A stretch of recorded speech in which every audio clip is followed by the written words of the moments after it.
Alors que la date annoncée du dialogue national inclusif s'approche, l'opinion continue de s'interroger à raison sur le principal enjeu, le format que prendra cette rencontre historique du peuple gabonais dans sa diversité, mais surtout sur les préalables nécessaires pour la réussite de cette grande messe,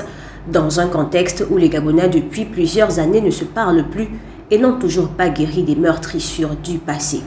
Depuis le 30 août 2023, le Gabon vit une nouvelle ère marquée par l'arrivée au pouvoir du Comité pour la transition et la restauration des institutions.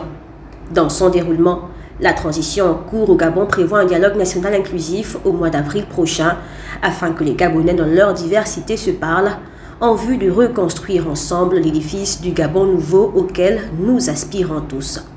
Seulement, une certaine opinion souhaiterait que certains préalables soient établis en vue de la réussite de cette rencontre charnière pour l'histoire politique du pays. Un des préalables les plus sincères qui puisse être établi est celui d'une justice réparatrice.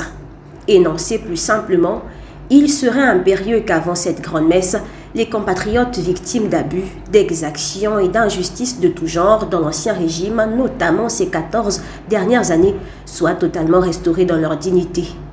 S'il est vrai que la République ne dichotomise pas ses enfants, qu'elle ne les sépare pas non plus, il est tout aussi vrai que pour instaurer un climat de paix et de sérénité favorisant tout dialogue, toute discussion, les bourreaux devraient nécessairement faire acte de contrition et d'humilité afin de laver les flétrissures faites à leurs victimes en vue de les restaurer complètement dans leur dignité.